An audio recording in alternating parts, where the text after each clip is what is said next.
Hey folks, this is Vint with Dan's Gaming Addiction, and once again we're going to check out another 3 games that were available during the Steam Next Fest event for October 2023. As always, these demos are free to play and try for yourself. Some of these demos are limited, meaning that they will go away after Next Fest is over. Some hang around. I honestly don't know which is which. I just kind of picked games that I thought might be interesting and gave them a try for a little bit. No way is this a review. This is just going to be like an impressions kind of thing. The first game that I ended up trying was Master of Chess, and I did email the developer because I was interested in this. The settings were very limited, just full screen windowed mode, that was it. I had to go to my desktop audio mixer and turn the sound down that way. And I'm a little wary of games like this only because like chess.com and Lichess all are free to some degree. So like getting into a game like this, I'm like, well, why do I pay money if that's free? This seems to be different, and that's why I kind of went into it. You create a character, like a young chess prodigy kind of thing, either a male or female. You also choose your ELO rating. The game automatically put me at like 1850. And I'm like, I am not 1850. I've played chess since I was very little, and I don't know what my rating is now. And I think when I was in grade school, I think my rating was like 13 or 1400. I have no idea what it would be. But I like the fact that you can adjust your ELO rating. And yes, you're going to be participating in chess matches like you would in just regular chess, like chess.com and the like. But this seems to be like, it's kind of like scripted in that, you know, it's a turn-based kind of thing where you hit next turn and then, you participate in this tournament. You can either play the match manually, meaning you just play the game. And this is where I made the mistake of just accepting my default ELO as 1850, because I was going up against people that were 1693, and I consider myself good, but I don't know if I'm that good. So the next time I try this demo, I might like lower my ELO to 800 or whatever, just to see if there's a big difference in difficulty. The first game I played, I actually sat here for like half an hour trying to figure it out. But what separates this game from other chess games, it's like your character has this energy bar. And on chess.com and Lichess, there's that chess analyzer that will say best move or questionable move, like with the exclamation points and the like terrible move. Well, the game will give you, like, your avatar will say, before you make the move, this move is questionable. So it kind of gives you the analysis before you actually make the move. But you can even click on the hint button to get a more precise, like, I think you should move your bishop, or I think you should do this. So you're pretty much asking the computer for help as you play that match, and the energy bar goes down on your character the more you use it. I think that's really cool. You can kind of, like, there are multiple tiers to this hint system. The more you click on the hint, the more your energy goes down, but the more precise the move is. As your character loses energy, however, they start making more questionable moves and suggesting questionable things. I like that. I'm really curious to see, like, the meta on this. Like, in between levels, can I train my character to become more powerful? You know, or is this a scripted story that I'm just expected to complete? Again, it's like turn-based that way. Like you click on the next button, and I'm sort of forced into games. You can even simulate your games if you really don't want to deal with it. Or there's a key moment simulator where, like, you'll be presented with 1 or 2 key moves, and you make the move, and it simulates the rest of it. So I like that. You can. It's kind of like a chess. I don't know, it's like a chess manager kind of thing where you can take direct control of your character, or, you know, you can simulate everything. There's also puzzles in here and the like, but I don't know to what meta that all factors in. I did request a full key, so we'll see. Right and Down and Dice. This is the weirdest name I've ever seen, aside from just Pirates Outlaws. Just, it sounds English out the butt. Pirates Outlaws was another game that I covered way back when. But, like, Right and Down and Dice just doesn't roll off the tongue, I'm sorry. You choose one of 2 characters here, but the gameplay kind of makes up for it. This is another one of those like dice roguelike games where you're going to be rolling dice and you're going to be assigning them to characters that you're battling against in order to like kill them. Certain dice spots have requirements, like this spot needs a 3 or a 3 plus, meaning a 3, 4, 5, or 6. This particular spot needs like a red colored die or a gray colored die. And then in the upper left hand corner, you've got abilities. If you put dice in those ability slots, your character will like do whatever those abilities say.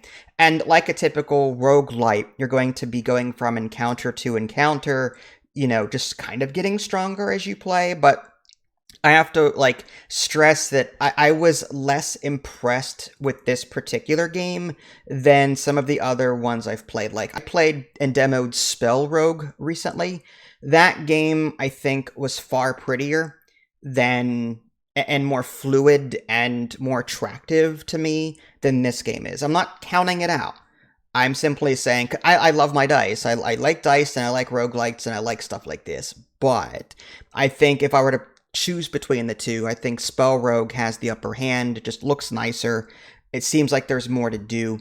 The name of the game itself seems to derive from the meta. Like once you actually beat all of the monsters on the level, your character like starts in the upper left-hand corner of a grid, and you'll see that momentarily. And you can only choose to go right or down. And what's weird is that I have played a board game. I covered that on my channel within the last year. I think it's called Mini Rogue.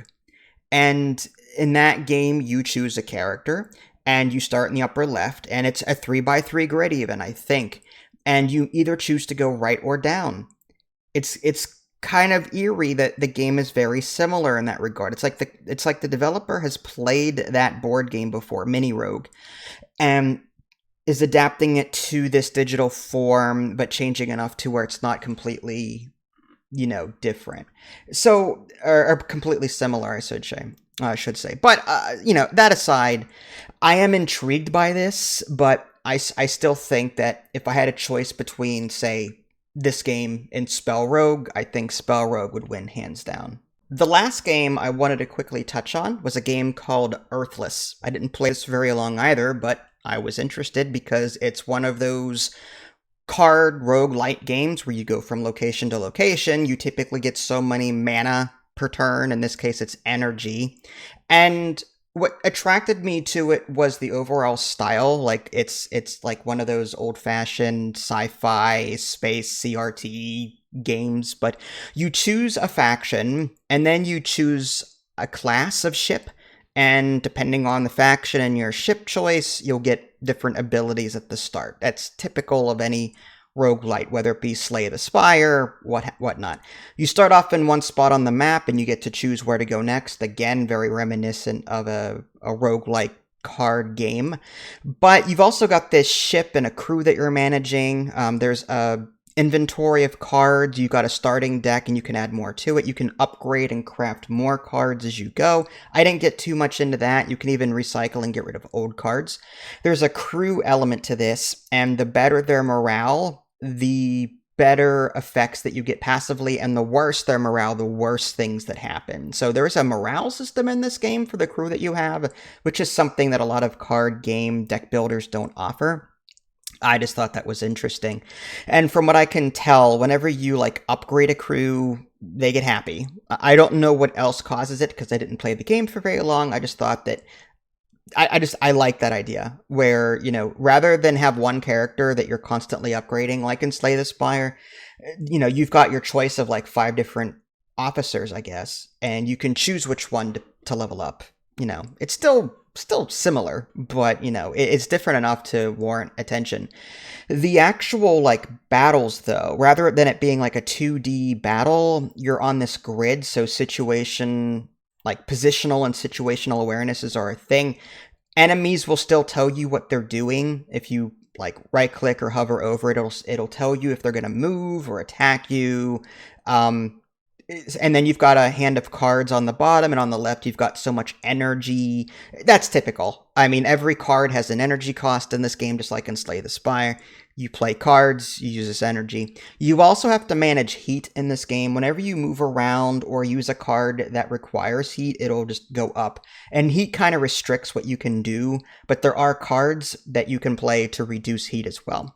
And as I was playing this, I really liked the synergy. Like, I got an ability that I eventually got where if I played 2 attack cards, I got 5 shields. I'm like, cool. And shields are like armor in this game. They chip away at the shields first, and then if they get through that, then they start doing damage to your hull. But, they also go away after the turn is over, which I hate. I hate it when games do that. I like games that, have persistent shields, because I like a turtle. I'm a big turtler in games that I play. So I want to construct builds to where I have 75 to 80 shields by the time the encounter's done, and they can't possibly touch me. I'm sure that's for balance reasons why most games don't do that, but I want to play that way. That's just, I like turtling. But anyway, I was impressed by this. Again, you get to move around with your ship, you generate heat doing so. There's even like a superpower bar that fills up on the right. I haven't used it yet because I haven't had a need to, but it's interesting enough to where I would try the full game if I were presented with it. So there you go, folks. That was a quick look at 3 games that you can currently find on Steam's Next Fest event. Again, I don't know how long these games will be available, so check them out while you can. This is Vince. Thanks for watching. I'll catch you all next time. Take care.